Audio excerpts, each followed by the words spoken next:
Graças a Deus, a paz do Senhor Jesus a todos. Amém. Eu vou passar nesta tarde uma pequena mensagem, pois nós já estamos cheios da palavra de Deus. Ela tem preenchido o nosso coração, ela tem nos alimentado nesta tarde, pois a palavra de Deus é como um alimento para nossas almas. Como diz a própria palavra, que nem só de pão viverá o homem, mas de toda a palavra que sai da boca de Deus. Por isso que a palavra é alimento para a nossa vida, pois se o texto diz que nem só de pão viverá o homem, mas de toda a palavra que sai da boca de Deus, é porque alimentar-se da palavra é uma necessidade para vivermos.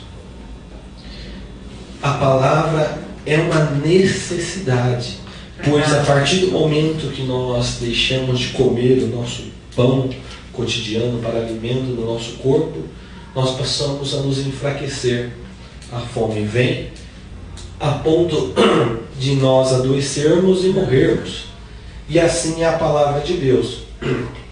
Nós precisamos constantemente estar nos alimentando desta palavra para que a gente não venha nos enfraquecer e morrer espiritualmente. E este não é o desejo de Deus. O Senhor Jesus, Ele veio para que a gente tivéssemos vida, e vida em abundância. Esta abundância, ela tem um sentido espiritual também. Por isso que nós precisamos constantemente buscar abundâncias para a nossa vida, como alimentando-nos da palavra. Amém. Gostaria que os irmãos abrissem o livro de Mateus, no capítulo 6, no verso 33. Mas buscai primeiro o reino de Deus e a sua justiça, e todas essas coisas vos serão acrescentadas. Vou ler mais uma vez. Mas buscai primeiro o reino de Deus e a sua justiça, e todas essas coisas vos serão acrescentadas. Amém? Amém. Ultimamente, a gente tem ouvido muito este versículo nas igrejas. Antes de comentar a respeito dele, a palavra igreja, um dos significados dela significa chamados para fora. Mas como assim chamados para fora? Chamados para fora do mundo. Esse é o sentido desta palavra igreja. Por quê? Porque todos nós hoje, que somos pertencentes à igreja de Cristo, nós fomos chamados para fora, ou seja, nós não participamos mais das corrupções do mundo, nós não participamos mais das coisas que este mundo oferece. A nossa busca, enquanto estivermos aqui nesta terra, não tem que ser para as coisas que o mundo oferece. Mas isso quer dizer que eu não devo ir em busca da conquista por bens materiais? Não é isso. Nós podemos ir em busca de conquistar o nosso carro, a nossa casa, um bom emprego, um bom posicionamento financeiro. Nós podemos. Mas a igreja, o foco dela não é esse. O objetivo principal não é esse. Porque nós temos que buscar primeiramente o reino de Deus. Só que ultimamente eu tenho ouvido muito este versículo sendo usado nas igrejas por aí para, aproveitando-se do texto, dizendo que buscar primeiramente o reino de Deus é na maneira em qual você dizima, qual você oferta, é na maneira em qual você contribui em matéria de valor financeiro. E não é isso que o texto está dizendo. Então as pessoas estão martelando neste texto para a gente buscar primeiramente o reino de Deus, para a gente dar dinheiro em uma quantia que tenha uma significância, porque é desta forma que nós estamos buscando o reino de Deus. E eles estão também, utilizam deste próprio texto, dizendo que desta maneira, fazendo dessa maneira, todas as outras coisas nos serão acrescentadas.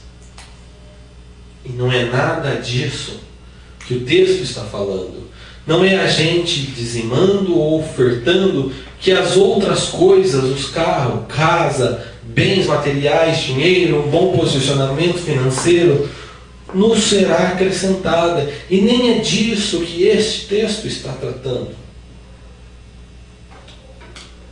Toda a nossa contribuição em nossas igrejas ou na obra de Deus, ela deve ser voluntária. Tanto dízimo quanto oferta, ela deve ser com o coração espontâneo. E não devemos esperar nada em troca. Porque tudo aquilo que nós já temos, já é de Deus. Tudo aquilo que nós temos, já foi Deus que nos deu. Então, tudo aquilo que nós ganhamos no decorrer da nossa vida, não é uma troca, mas é graça. Porque tudo aquilo que temos e ganhamos é graça. Porque nós não merecemos.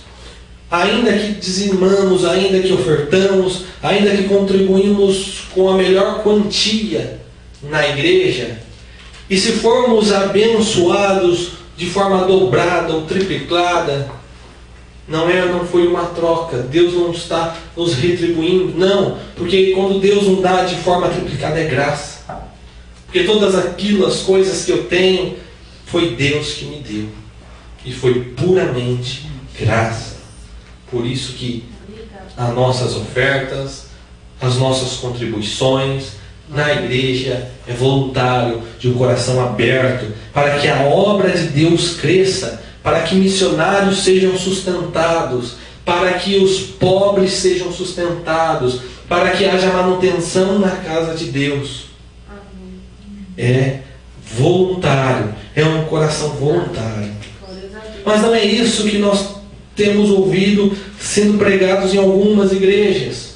Não vou generalizar, que não é todas, mas algumas têm pregado que se nós buscar o reino de Deus, mas fazendo dessa maneira com uma quantia financeira, todas as coisas nos serão acrescentadas. E em nenhum momento Jesus estava falando de riquezas, pois em todo o texto bíblico Jesus nunca prometeu riquezas para ninguém.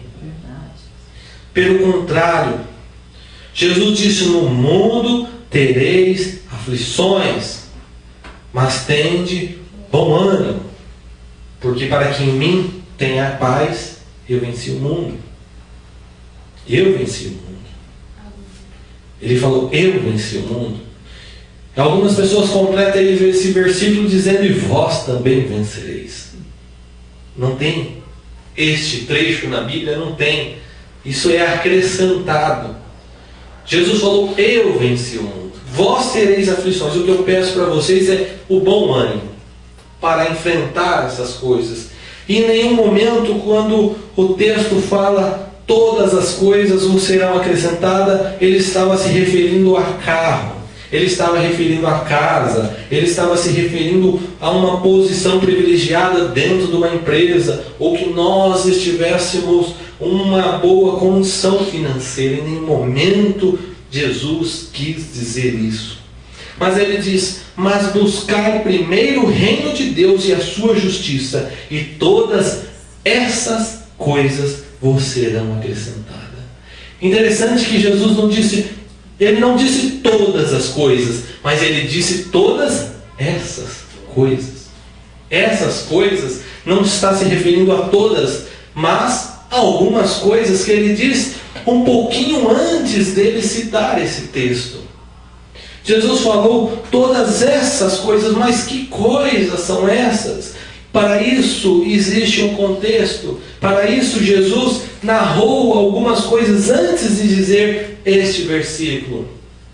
Uma das coisas que nós vemos no contexto desse texto é Jesus dizendo no verso 19: não ajunteis tesouro na terra. Então, como que fica os pregadores da prosperidade dizendo que Jesus vai dar riqueza, que Jesus vai dar grandeza, que Jesus vai dar poder, se o próprio Jesus, neste contexto, diz: não ajunteis tesouros na terra? Porque ele diz: onde estiver o vosso tesouro, aí estará também o vosso coração. Então, quando Jesus diz: buscai primeiro o reino de Deus, é para que a gente se preocupasse em juntar tesouro no céu. É para que a gente não colocasse o nosso coração nas coisas dessa terra. Não é que nós não podemos ter, mas que nós não podemos idolatrar, em busca, focar, porque nós somos igreja, nós somos chamados para fora. A nossa preocupação não é com as coisas que este mundo oferece, porque as coisas que este mundo oferece, ela é passageira, mas as coisas que o Senhor oferece, elas são eternas. Por isso que o nosso tesouro tem que estar nos céus. Então, quando Jesus disse para a gente que todas essas coisas serão acrescentadas, quais são? Tem lá no verso 25: não andeis cuidadosos quanto à vossa vida, pelo que é vez de comer, pelo que é vez de beber, nem quanto ao vosso corpo, que é vez de vestir. Ele está relacionando quanto às coisas básicas desta vida, ou o que comeremos, ou com o que beberemos. Quando Jesus falou que estas coisas vos serão acrescentadas, Ele está dizendo o nosso pão de cada dia, para que a gente não iria ficar nu, que a gente estaria sempre ali, abençoado por Ele, mas não com riquezas, não com carros importados, não com Ferraris, não com mansões. Mas Ele estava se referindo às coisas básicas desta vida, a porção acostumada. Ele estava referindo o nosso comer, o nosso beber, o nosso vestir. Ele fala: olha as aves do céu, elas não plantam, nem ceifam, e o vosso Pai que está no céu vos as alimenta, quanto mais a vós. Então ele fala: busca então primeiro o reino de Deus e a sua justiça, e essas coisas vos serão acrescentadas. Essas coisas básicas da vida não são as riquezas, não são os carros importados, não são os luxos, mas as coisas básicas. Porque nós não fomos chamados para viver aqui eternamente nas coisas que este mundo oferece. Nós somos chamados para receber as coisas que são do céu. E essa é a nossa riqueza eterna para a glória do Senhor. Então essa é a mensagem que o Senhor colocou no meu coração nesta tarde. E nós, como igreja, devemos focar no reino de Deus e na sua justiça. E as coisas cotidianas da nossa vida, o Senhor não vai nos deixar faltar. Em nenhum momento o Senhor vai deixar você passar fome. Em nenhum momento o Senhor vai deixar você ficar nu. Em nenhum momento o Senhor vai deixar você sentir sede. Em nenhum momento da sua vida. Porque o Senhor tem cuidado de vocês. Então, busca o reino de Deus. Ajunte tesouro no céu. Porque o mais importante é a gente receber aquilo que vai permanecer para sempre. Amém? Amém. Deus abençoe a todos. Essa é a mensagem que o Senhor colocou no meu coração. Amém.